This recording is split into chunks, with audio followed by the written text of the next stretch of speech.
हरे कृष्णा, राधे राधे।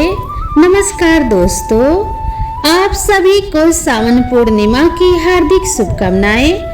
आप सभी के ऊपर भगवान शिव की कृपा सदा सर्वदा बनी रहे, इसी मंगल कामना के साथ आज के वीडियो का शुरुआत करती हूँ। आज श्रावण मास की पूर्णिमा तिथि है, जिसे नारियली पूर्णिमा के नाम से भी जाना जाता है, क्योंकि आज के दिन कई स्थानों पर शिव जी को नारियल चढ़ाया जाता है। श्रावण माह की पूर्णिमा बहुत ही शुभ और पवित्र मानी जाती है, क्योंकि आज ही के दिन रक्षाबंधन का पवित्र त्योहार मनाया जाता है। शास्त्रों में कहा गया है, श्रावण मास की पूर्णिमा सुख समृद्धि तथा मोक्ष को देने वाली है। तो आज मैं आप सभी को सुनाने जा रही हूँ श्रावण पूर्णिमा की बड़ी ही दुर्लभ कथा। अब सुनिए श्रावण मास की पूर्णिमा की बड़ी ही दुर्लभ और पौराणिक कथा, जिसे स्वयं भगवान श्री कृष्ण जी ने मैया यशोदा को सुनाया था, जिसे सुनने मात्र से सभी मनोकामनाएं पूरी होती है और घर में सुख समृद्धि बनी रहती है। द्वापर युग में एक समय की बात है, यशोदा जी ने भगवान श्री कृष्ण से कहा कि हे कृष्ण, तुम सारे संसार के उत्पन्न करता, पोषक तथा उसके संहार करता हो। आज कोई ऐसा व्रत मुझसे कहो जिसके करने से मृत्यु लोक में स्त्रियों को विधवा होने का भय न रहे, तथा यह व्रत सभी मनुष्यों की मनोकामनाएं पूर्ण करने वाला हो। श्री कृष्ण कहने लगे कि हे माता, तुमने अति सुंदर प्रश्न किया है। मैं तुमसे ऐसे ही व्रत को सविस्तार कहता हूँ। सौभाग्य की प्राप्ति के लिए स्त्रियों को 32 पूर्णमासियों का व्रत करना चाहिए। इस व्रत के करने से स्त्रियों को सौभाग्य संपत्ति मिलती है। यह व्रत अचल सौभाग्य देने वाला एवं भगवान शिव के प्रति मनुष्य मात्र की भक्ति को बढ़ाने वाला है। यशोदा जी कहने लगी कि हे कृष्ण, सर्वप्रथम इस व्रत को मृत्यु लोक में किसने किया था, इसके विषय में विस्तार पूर्वक मुझसे कहो। श्री कृष्ण जी कहने लगे, इस भूमंडल पर एक अत्यंत प्रसिद्ध राजा चंद्रहास से पालित अनेक प्रकार के रत्नों से परिपूर्ण कातिका नाम की एक नगरी थी। वहां पर धनेश्वर नाम का एक ब्राह्मण था और उसकी स्त्री अति सुशीला रूपवती थी। दोनों ही उस नगरी में बड़े प्रेम के साथ रहते थे। घर में धन्य धान्य आदि की कमी नहीं थी। उनको एक बड़ा दुख था कि उनकी कोई संतान नहीं थी। इस दुख से वह अत्यंत दुखी रहते थे। एक समय एक बड़ा तपस्वी योगी उस नगरी में आया। वह योगी उस ब्राह्मण के घर को छोड़कर अन्य सभी घरों से भिक्षा लाकर भोजन किया करता था। रूपवती से वह भिक्षा नहीं लिया करता था। उस योगी ने एक दिन रूपवती से भिक्षा न लेकर किसी अन्य घर से भिक्षा लेकर गंगा किनारे जाकर भिक्षान को प्रेम पूर्वक खा रहा था कि धनेश्वर ने योगी को यह सब कार्य करते किसी प्रकार से देख लिया। अपनी भिक्षा के अनादर से दुखी होकर धनेश्वर योगी से बोला, महात्मन, आप सब घरों से भिक्षा लेते हैं, परंतु मेरे घर की भिक्षा कभी नहीं लेते, इसका क्या कारण है? योगी ने कहा कि निसंतान के घर की भीख पतितों के अन्न के तुल्य होती है, और जो पतितों का अन्न खाता है वह भी पतित हो जाता है। चूंकि तुम निसंतान हो, अतः पतित हो जाने के भय से मैं तुम्हारे घर की भिक्षा नहीं लेता हूँ।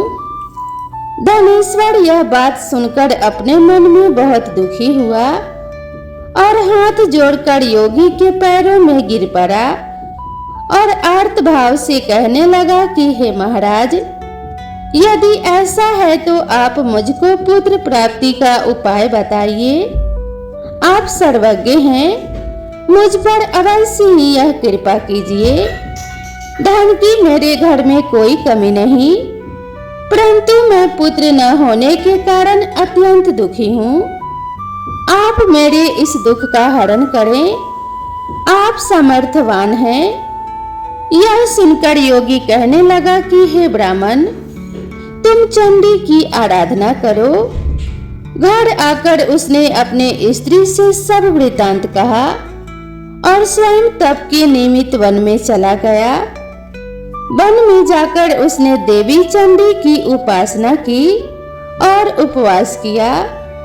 चंडी ने 16वें दिन उसको स्वप्न में दर्शन दिया और कहा कि हे धनेश्वर, जा तेरा पुत्र होगा, परंतु वह 16 वर्ष की आयु में ही मृत्यु को प्राप्त हो जाएगा। यदि तुम दोनों स्त्री पुरुष 32 पूर्णमासियों का व्रत विधि पूर्वक करोगे तो वह दीर्घायु होगा। जितनी तुम्हारी सामर्थ हो आटे के दिए बनाकर शिव जी का पूजन करना, परंतु पूर्णमासी को 32 हो जाने चाहिए। प्रातः काल होने पर इस स्थान के समीप ही तुम्हें एक आम का वृक्ष दिखाई देगा। उस पर तुम चढ़कर एक फल तोड़कर शीघ्र अपने घर चले जाना। अपनी स्त्री से सब वृतांत कहना। ऋतु स्नान के पश्चात स्वच्छ होकर भगवान शंकर जी का ध्यान करके वह उस फल को खा लेगी। तब शंकर भगवान की कृपा से उसको गर्भ हो जाएगा। जब वह ब्राह्मण प्रातः काल उठा तो उसने उस स्थान के पास ही आम का एक वृक्ष देखा, जिस पर एक अत्यंत सुंदर आम का फल लगा हुआ था। उस ब्राह्मण ने उस आम के वृक्ष पर चढ़कर उस फल को तोड़ने का प्रयत्न किया, परंतु वृक्ष पर कई बार प्रयत्न करने पर भी वह चढ़ नहीं पाया।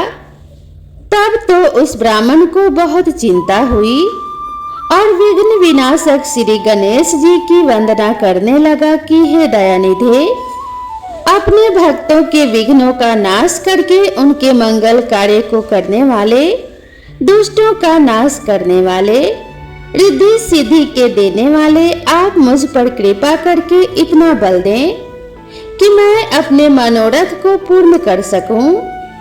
इस प्रकार श्री गणेश जी की प्रार्थना करने पर उनकी कृपा से धनेश्वर वृक्ष पर चढ़ गया और उसने एक अति सुंदर आम का फल देखा। उसने विचार किया कि जो वरदान से फल मिला था वह यही है और कोई फल दिखाई नहीं देता। उस धनेश्वर ब्राह्मण ने जल्दी से उस फल को तोड़कर अपनी स्त्री को लाकर दिया और उसकी स्त्री ने अपने पति के कथन अनुसार उस फल को खा लिया और वह गर्भवती हो गई। देवी जी की असीम कृपा से उसे एक अत्यंत सुंदर पुत्र उत्पन्न हुआ, जिसका नाम उन्होंने देवीदास रखा। माता पिता के हर्ष और शोक के साथ वह बालक शुक्ल पक्ष के चंद्रमा की भांति अपने पिता के घर में बढ़ने लगा। भवानी की कृपा से वह बालक बहुत ही सुंदर, सुशील और विद्या पढ़ने में बहुत ही निपुण हो गया। दुर्गा जी की आज्ञा अनुसार उसकी माता ने 32 पूर्णमासी का व्रत रखना आरंभ कर दिया था, जिससे उसका पुत्र बड़ी आयु वाला हो जाए। 16वां वर्ष लगते ही देवीदास के माता पिता को बड़ी चिंता हो गई कि कहीं उनके पुत्र की इस वर्ष मृत्यु न हो जाए। इसीलिए उन्होंने अपने मन में विचार किया कि यदि यह दुर्घटना उनके सामने हो गई तो वे कैसे सहन कर सकेंगे। उन्होंने देवीदास के मामा को बुलाया और कहा कि हमारी इच्छा है कि देवीदास 1 वर्ष तक काशी में जाकर विद्या अध्ययन करे और उसको अकेला भी नहीं छोड़ना चाहिए। इसीलिए साथ में तुम चले जाओ और 1 वर्ष के पश्चात इसको वापस लौटा लाना। सब प्रबंध करके उसके माता पिता ने काशी जाने के लिए देवीदास को एक घोड़े पर बैठाकर उसके मामा को उसके साथ कर दिया, किंतु यह बात उसके मामा या किसी और से नहीं कही। धनेश्वर ने सपत्नी अर्थात अपने पत्नी के साथ अपने पुत्र की मंगल कामना तथा दीर्घायु के लिए भगवती दुर्गा की आराधना और पूर्णमासियों का व्रत करना आरंभ कर दिया। इस प्रकार बराबर 32 पूर्णमासी का व्रत पूरा किया। कुछ समय पश्चात एक दिन वह दोनों मामा भांजा मार्ग में रात्रि बिताने के लिए किसी ग्राम में ठहरे हुए थे। उस दिन उस गांव में एक ब्राह्मण की अत्यंत सुंदरी सुशीला विदुषी और गुणवती कन्या का विवाह होने वाला था। जिस धर्मशाला के अंदर वर और उसकी बारात ठहरी हुई थी, उसी धर्मशाला में देवीदास और उसके मामा भी ठहरे हुए थे। संयोगवश कन्या को तेल आदि चढ़ाकर मंडप आदि का कृत्य किया गया तो लगन के समय वर को धनुर्वात हो गया। तत्पश्चात वर के पिता ने अपने कुटुंबियों से परामर्श करके निश्चय किया कि यह देवीदास मेरे पुत्र जैसा ही सुंदर है, मैं इसके साथ ही लगन करा दूं और बाद में विवाह के अन्य कार्य मेरे लड़के के साथ हो जाएंगे। ऐसा सोचकर वह देवीदास के मामा से जाकर बोला कि तुम थोड़ी देर के लिए अपने भांजे को हमें दे दो, जिससे विवाह के लगन का सब कृत्य सुचारू रूप से हो सके। तब उसका मामा कहने लगा कि जो कुछ भी मधु परक आदि कन्यादान के समय वर को मिले वह सब हमें दे दिया जाए तो मेरा भांजा इस बारात का दूल्हा बन जाएगा। यह बात वर के पिता द्वारा स्वीकार कर लेने पर उसने अपना भांजा वर बनने को भेज दिया और उसके साथ सब विवाह कार्य रात्रि में विधि पूर्वक संपन्न हो गया। पत्नी के साथ वह भोजन न कर सका और अपने मन में सोचने लगा कि ना जाने यह कैसी स्त्री होगी। वह एकांत में इसी सोच में गर्म निश्वास छोड़ने लगा तथा उसकी आंखों में भी आंसू आ गए। तब वधू ने पूछा कि क्या बात है, आप इतने उदासीन व दुखी क्यों हो रहे हैं? तब उसने सब बातें जो वर के पिता व उसके मामा में हुई थी उसको बतला दी। तब कन्या कहने लगी कि यह ब्रह्म विवाह के विपरीत कैसे हो सकता है।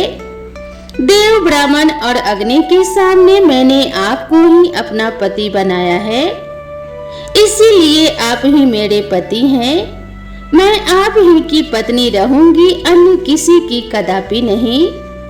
तब देवीदास ने कहा, ऐसा मत करिए, क्योंकि मेरी आयु बहुत थोड़ी है। मेरे पश्चात आपकी क्या गति होगी? इन बातों को अच्छी तरह विचार कर लो।